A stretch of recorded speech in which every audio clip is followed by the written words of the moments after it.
दर्शन भारती विद्यालय गोंडकुर्ला या विद्यालयामध्ये सहाय्यक शिक्षक या पदावर कार्यरत आहे आणि त्यांच्या कार्याला एकूण 20 वर्ष पूर्ण झालेली आहे।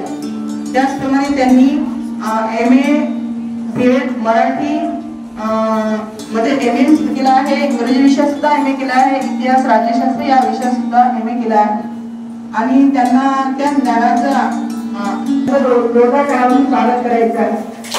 विनंती करते की त्यांनी सरस्वती मातेच्या प्रतिमेचं पूजन करावं।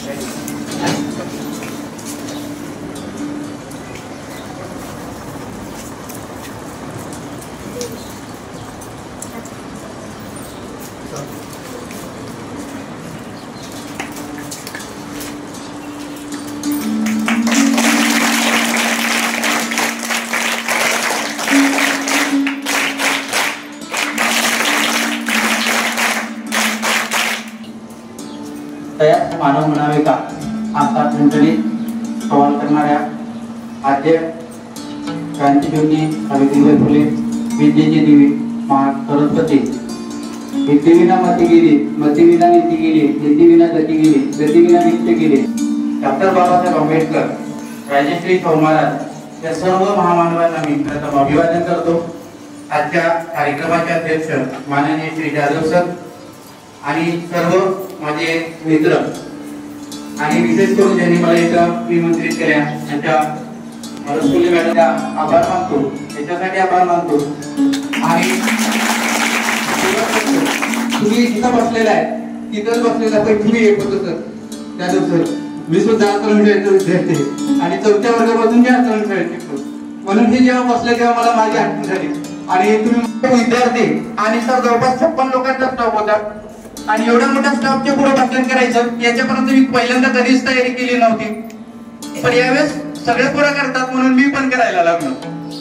आता मी तसंही तुमच्या माहितीसाठी सांगतो, मी सगळ्यात मागे बसणारा विद्यार्थी, वर्गात पण मागे बसायचो आणि कार्यक्रम असला तर मी मागेच बसायचो आणि तयारी केली। यावेळेस मला चला काही बी उद्या एकदा तयारी करूया आणि गांधीजीची तयारी केली, जन्म कुठं झाला सगळं पाठ झालं आणि तुमच्या माहितीसाठी तुम्ही 8 दिवस पाठ केलं तर एकच पानाचं भाषण होतं। तुमच्या माझी बुद्धिमत्ता तुमच्या लक्षात येईल की मी जर एक पान करायला 8 दिवस लागत असेल तर निश्चित लक्षात घ्या तुम्ही। मी 8 दिवसात पाठ केलं। 8 दिवसात पाठ झाल्यानंतर 2 ऑक्टोबरचा दिवस उजाडला, कार्यक्रमाला सुरुवात झाली। कार्यक्रमाला सुरुवात झाल्यानंतर एकदम मी रूम मध्ये गेलो, ते पेटी होती, आता तुम्हाला पेटी आहे की नाही माहित नाही, पेटी होती त्याची चाबी उघडली, कागद छान ठेवला होता, तो कागद वाचला आणि पुन्हा पेटीत टाकला पण माहित नाही, मी पेटीत कागद टाकला आणि भाषणाला सुरुवात झाली। माझं सगळं लक्ष ते संचालन करणारी एक सुंदर मुलगी होती, छान संचालन करायची विद्यार्थी, माझं सगळं लक्ष तिच्याकडे होतं, ती किती छान संचालन करते याच्यासाठी नव्हतं बरं, माझं नाव ती कधी घेते याच्यासाठी होतं। आणि सुरू झालं, सत्कार झाला, स्वागत झालं आणि संचालन करताना सुरू केलं। जसं ती मुलगी नाव घेतलं, पहिलं नाव माझं नव्हतं पण माझं लक्ष माझ्या नावावरच होतं आणि जसं पहिलं नाव घेतलं तसं मी उभा राहिलो। बाकीच्याला म्हटलं बघ तुझा पाहुणा वेळ, मग मी खाली बसलो, मग पुन्हा मी त्याचा वाटच पडतो याचा कधी समजे आणि मला कधी त्या संधी भेटते आणि नक्की दुसरं नाव घेतलं। दुसरं नाव जसं घेतलं मी नाव कोणाचं घेतलं ऐकलंच नाही, मी पुन्हा उभं राहिलो।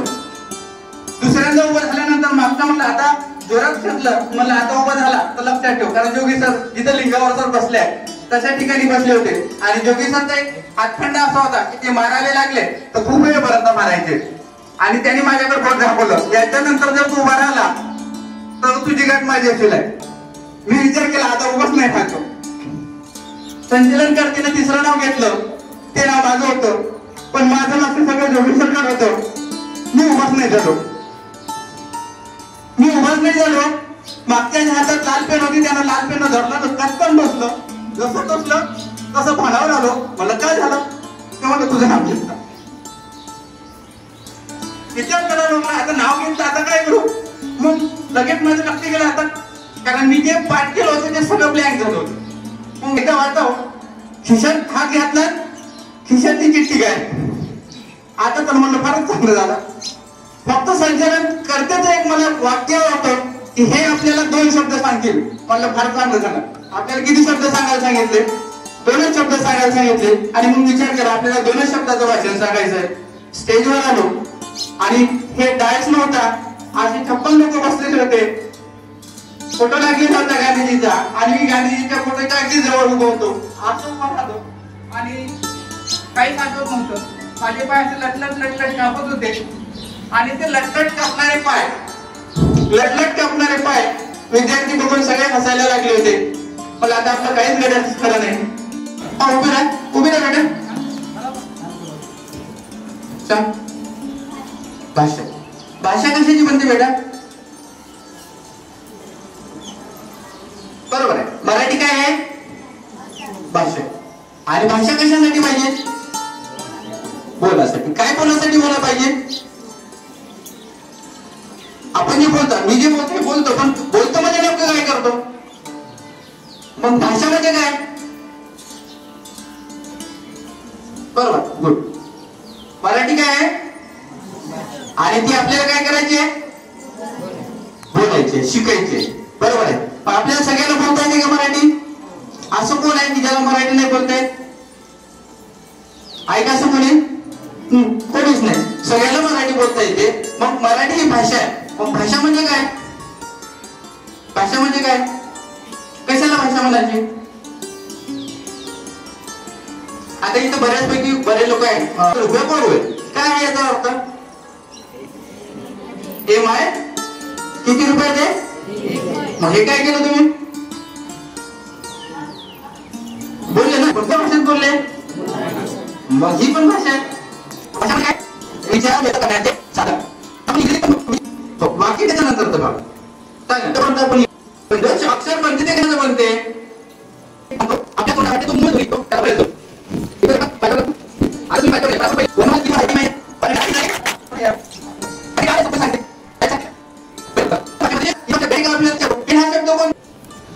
आणि पहिले म्हणून मी पहिल्यांदा मी तुमच्या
ट ठ ड.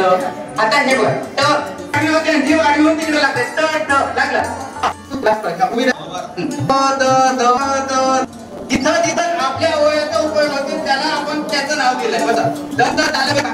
ओष्ठ कंठ कंठातून जे येते ते म्हणजे भाषा आहे आणि ही भाषा इथून येते. हे वर्ण आहे आणि ज्याचा उच्चार लांब होतो त्याला दीर्घस्वर म्हणायचं. ठीक आहे. तर हे सुद्धा त्याच्यानंतर आपल्या व्याकरणाच्या भाषेचा विचार केला संधी येतो. संधी म्हणजे काय? त्यामध्ये दोन पद असतात. दोन पद असतात आणि पद आणि शब्दाचे फरक आहे. संधी आता संधी म्हणजे काय? एक शब्द घेतला आणि बरोबर अक्षराचा अर्थपूर्ण समूह म्हणजे आता या शब्दामध्ये किती पद आहेत? दोन पद आहेत. या शब्दामध्ये दोन पदामधलं पहिला पद आहे महिला आणि दुसरा आहे आश्रम. आणि म्हणून संधीची सोपी व्याख्या सांगितली की पहिल्या पदातला शेवटचा वर्ण म्हणजे हा आणि दुसऱ्या पदातला पहिला वर्ण हे एकमेकांमध्ये पडतात. एकमेकांमध्ये काय होत? संधीचे प्रकार किती? कोणते कोणते? स्वर संधी. स्वर संधी म्हणजे काय आणि व्यंजन संधी म्हणजे काय?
बहुप्रिय. मग सांगा बरं उदाहरण एखादं कोणतं आहे? सांग हा गजानन. गज गज म्हणजे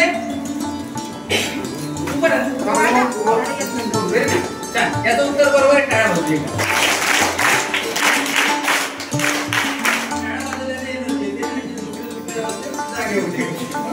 गजानन. गज म्हणजे हत्ती आणि आनंद म्हणजे तोंड.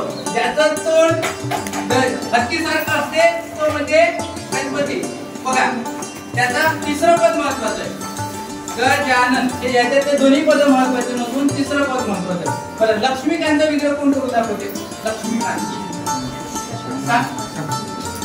लक्ष्मीकांतचा विग्रह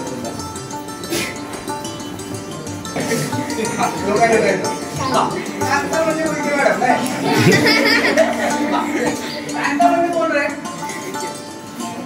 कांता म्हणजे बायको आणि लक्ष्मी ज्याची बायको आहे असा तो.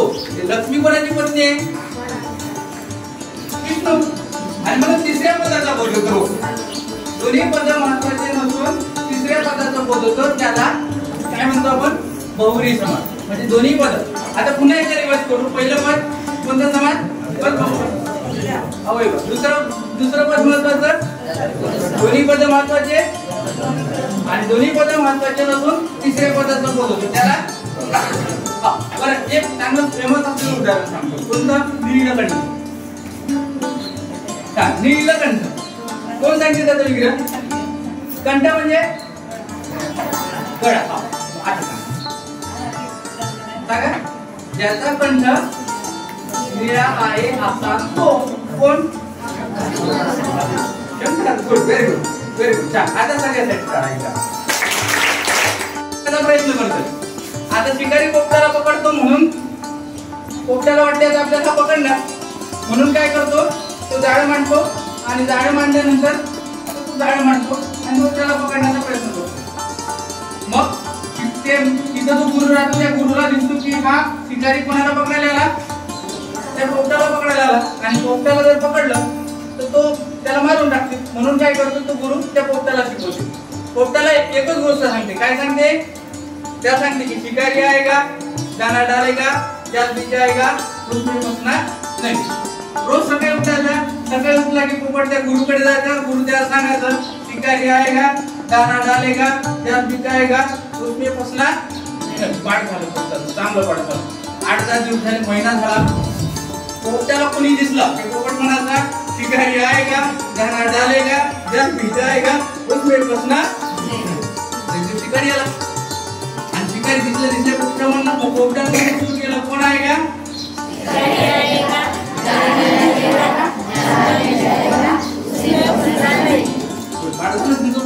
त्या पोपटाचं पण पाठ झालं होतं.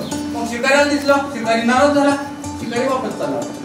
शिकारी वापस जात असताना त्या गुरुने पोपटाला शिकवलं, तो गुरु त्याला दिसला आणि त्या शिकाऱ्याला विचारलं म्हणलं का रे दादा का वापस चालला? ते म्हणलं महाराज मी ज्या पोपटाला पकडायला आला होतो तो पोपट तर फारच हुशार आहे. म्हणलं काय करते? तो म्हणते हा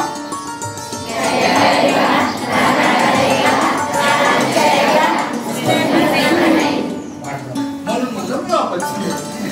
म्हणलं त्या गुरुनं पुन्हा त्याला पण मंत्र दिला. बरं गुरु पण दोन्ही प्रकारचे असतात. त्याला पण मंत्र देतात, याला पण मंत्र देतात आणि त्याला पण मंत्र दिला. म्हणजे त्या पोपट्याचं काम पोपट्याला करू द्या, तू तुझं काम कर. पुन्हा शिकारी वापस आला. पुन्हा शिकारी त्याला पोपटानं सुरू केलं.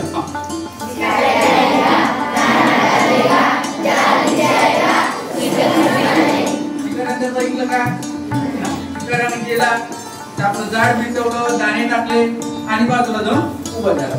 पोपटानं पुन्हा एकदा म्हणलं आणि पोपट झाडं उडला आणि दाणे खाला गेला.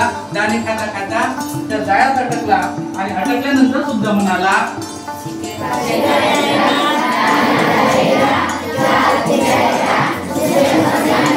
पण तो काय झाला होता?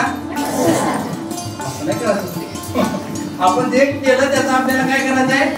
आपण जे ज्ञान घेतो त्या ज्ञानाचा आपल्याला काय करायचं आहे? वापर करायचा आहे. पाठांतर करायचं नाही. आपल्याला ते वापरता आलं पाहिजे, आहे की नाही? आता एक साधं दुकानात सगळे जण जाते, बरोबर आहे? काय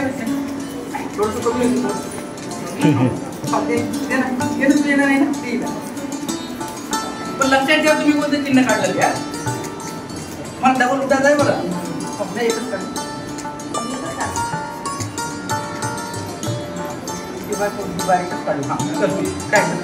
अजून या रे बर ठीक आहे.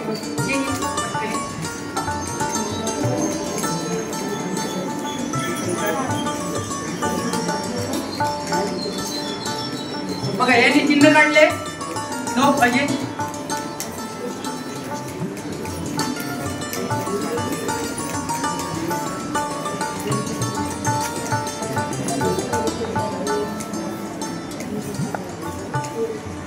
आपण याला इथं उभं ठेवणार आहोत. कोणते चिन्ह काढलं? कशासाठी वापरले?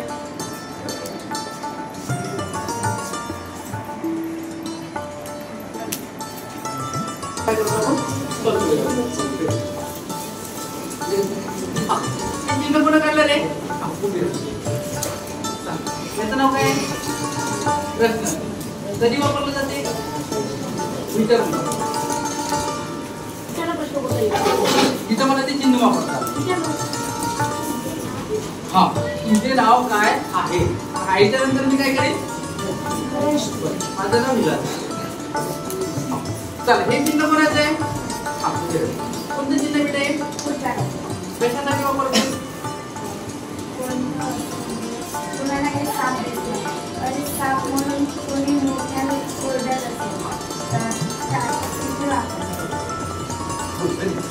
म्हणजे आपल्या मनातल्या ज्या भावना आहेत त्या आपण ठरवून घेतो सोबत. म्हणजे बोलणारा व्हायचा होता आणि बोलणारा व्हायचा होता म्हणून त्यांनी त्याच्या मित्राकडे गेला आणि त्याला विचारलं की बाबा मला वक्ता व्हायचंय, आता मी काय करू? त्याला म्हणलं बा वक्ता जर व्हायचं असेल तर तुला छान उभं राहता आलं पाहिजे. पण त्याच्याकडे काय नव्हते, उभं राहण्यासाठी पाय होते परंतु डोळे पाय होते. त्याला उभं राहता येत नव्हतं. त्याला उभं राहता येत नव्हतं आणि म्हणून उभं राहता येत नव्हतं म्हणून मग त्याला सांगितलं की तुला वक्ता होता येणार नाही. पण त्याच्या मनात काय होती? इच्छा होती की मला काही झालं तरी काय व्हायचं होतं, वक्ता व्हायचंच आहे. म्हणून म्हटलं बाबा मला काही कर पण मला वक्ता व्हायचं आहे. ते म्हणलं बघ तुला साधं उभं राहता येत नाही, तू वक्ता कसा होशील. मग मला तुला जर व्हायचं असेल तू एक प्रयत्न कर. मग त्याला सांगितलं की दूर एक टेकडी दिसते ना, त्या टेकडीवर जा. तो रोज विचारात टेकडीवर करायचा, टेकडीवर उतरायचा, रोज करायचा. साधारणतः 6 महिने गेला आणि 6 महिन्यानंतर काय झालं की त्याला छान उभं टाकला. तर तो पुन्हा परत गेला मित्राकडे आणि म्हणला आता मी वक्ता होऊ शकतो. ते म्हणलं का, तुम्हाला मला छान उभं राहते. म्हणलं वक्ता होण्यासाठी फक्त काय उभं राहता आहे ना एवढंच अपेक्षित नाही, तर तुम्ही उच्चार सुद्धा काय पाहिजे, स्पष्ट पाहिजे. त्याची जीभ आहे ना जाड होती, त्याचे शब्द जे उच्चार होते ते उच्चार स्पष्ट येत नव्हते. आणि म्हणून मग त्याला सांगितलं की तुझे उच्चार स्पष्ट नाही, तू वक्ता होऊ शकत नाही. पण त्याच्या मनामध्ये जिद्द होती एक, आणि त्या जिद्दीच्या भरतीवर त्याला सांगितलं की मला वक्ता व्हायचंच आहे. आणि म्हणून तो पुन्हा सांगितलं की आता मी काय करू, कारण त्याची इच्छा होती, दुर्दैवी इच्छा होती. आणि ती दुर्दैवी इच्छा असल्यामुळे त्यांनी त्याला सांगितलं की मला आता वक्ता व्हायसाठी उभं होता येतं, आता मला उच्चार स्पष्ट करण्यासाठी काय करता येईल. त्याला सांगितलं पुन्हा त्या पाडीवर चढायचं, हातामध्ये एक सुपारी घ्यायची, सुपारी तोंडात टाकायची आणि जेवढं जोरात ओरडता येतं तेवढं जोरात ओरडायचं.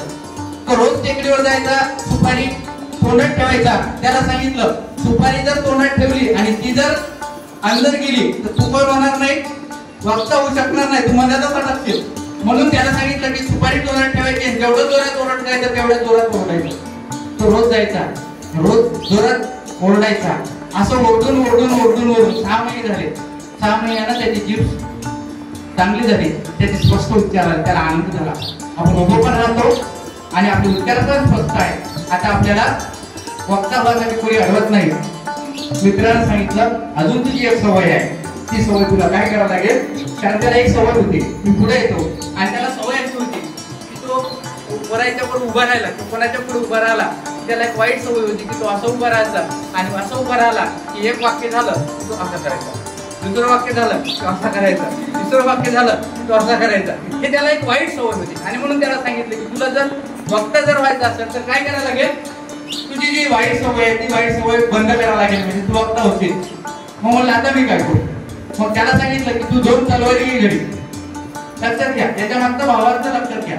मेहनत केल्याशिवाय काहीच भेटत नाही आणि कठीण मेहनत करावी लागते. आणि म्हणून त्याला सांगितलं की तू 2 तलवारी घे. त्याने त्या 2 तलवारी घेतल्या आणि अशा पद्धतीने बांधल्या, अशा 2 बांधल्या आणि इथं ठेवल्या आणि एवढ्या अंतरावर ठेवल्या, अशा एकदम इथं एवढ्या अंतरावर ठेवल्या. आणि त्याच्या खाली तो असा उभा राहिला आणि उभा राहिल्यानंतर तो असं बोलायला लागला की ती तलवार इकडे रुतत होती, इकडे बोलायला लागला की इथं रुतत होती. त्या रुतण्यामुळे त्याची ती सवय काय झाली, बंद झाली. आणि तो एक जगातला एक मोठा वक्ता झाला. आणि तो वक्ता म्हणजे डेमोक्रेसी. हा अमेरिकेतला प्रसिद्ध वक्ता आहे, तो डेमोक्रेसी आहे. आणि तो त्याच्या कठीण परिश्रमामुळे आणि परिश्रमाने आणि सातत्यामुळे, पिकाटीमुळे, जिद्दीमुळे तो त्याच्या पदावर येऊन पोहोचला. मी सर्व तुम्हाला विद्यार्थ्यांना हेच सांगतो, तुम्हाला जर तुमचं जर ध्येय निश्चित असेल आणि तुम्ही त्या पद्धतीने जर काम केलं तर निश्चित भविष्यात तुम्ही तुमच्या निश्चित ध्येयापर्यंत पोहोचावे. तेव्हा तुम्ही आता जवळपास मला 1 तासापासून ऐकत आहात, त्याबद्दल मी तुमचे जाधव सर आणि जाधव सरच्या पूर्ण टीमचे विशेष करून बरेच मॅडमने आजपासून मला फोन करून सातत्याने प्रयत्न करत होते. आणि मॅडमला मी तेच सांगत होतो की मॅडम मी 9 वाजता येणार म्हणजे येणार. आलो, तुम्ही ऐकलं, सर्व लोकांनी मला ऐकून घेतलं, संधी दिली. आणि आपल्याला तुम्हाला सवय आहे जाधव सर आणि आम्हाला ऐकण्याची 1-1 तास, पण या वर्षीपासून आपण नवीन प्रकारची संकल्पना आपल्यामध्ये राबवत आहोत की आपले वर्गातले रोजची भाजी खाऊन किंवा रोजचा माणूस पाहून आपण कंटाळतो का नाही. रोजचा माणूस जर आपल्याला दिसत राहिला तर आपण रोजचाच आहे म्हणून त्याच्याकडे दुर्लक्ष करतो, किंवा आपण एकच शर्ट रोज घातला तरी आपला शर्ट सुद्धा लक्षात राहत नाही. आणि एखाद्यानं नवीन सदरा घातला तर तो सगळ्यांपेक्षा उठून दिसतो. म्हणून आपण नवीन माणसाला किंवा ज्या माणसांनी आपापल्या क्षेत्रामध्ये किंवा आपापल्या विषयामध्ये नवीन काहीतरी केलं आहे किंवा एक चांगला ठसा उमटवला, त्या मान्यवरांना त्या विषयाची माहिती देण्याकरता आपण बोलवावं अशा प्रकारचं या शैक्षणिक वर्षात आपण नियोजन केलं. आणि त्याची सुरुवात यावर्षी आपण केलेली आहे. आपलं पहिलं इंग्रजीचं गेस्ट लेक्चर झालेलं आहे, पुन्हा मराठी विचार विषयाने आपलं झालं पुन्हा विज्ञान गणित असं आपलं वर्षभर चाललं आहे. आणि त्यासाठी म्हणून आपण यावर्षी आपल्या शाळेत विषय मंडळ स्थापन केलं आणि इंग्रजी विषय मंडळ, मराठी विषय मंडळ, गणित विषय मंडळ, विज्ञान विषय मंडळ अशा प्रकारे विषय मंडळ स्थापन करून कारण आपल्या जीवनामध्ये या विषयाला महत्व आहे. कारण 1ली ते 10वी पर्यंत जोपर्यंत आपण शिबिर या ठिकाणी या शिबिराचं आपण आयोजन केलं आहे. गेल्या 1 तासापासून तुम्ही सरांना ऐकत आहात. सर जेव्हा ग्रामर हा भाग शिकवत होते तेव्हा आम्हाला सुद्धा आमचं बालपण आठवलं. 8वी 9वी 10वी मध्ये कशा प्रकारे सर आम्हाला संधी म्हणा, विग्रह म्हणा ते शिकवत होते, त्याची आठवण खास करून सरांनी आज येथे करून दिली. आपल्याला माहित आहे की प्रत्येक विषयाचा जो काही शिक्षक आहे, खरंच सरांकडे बघून मला आज असं वाटलं की तो कोणत्याही विषयाचा शिक्षक असो, तो सामाजिक शास्त्राचा असो, विज्ञानचा असो, मराठीचा असो, गणिताचा असो, त्या विषयामध्ये त्याचं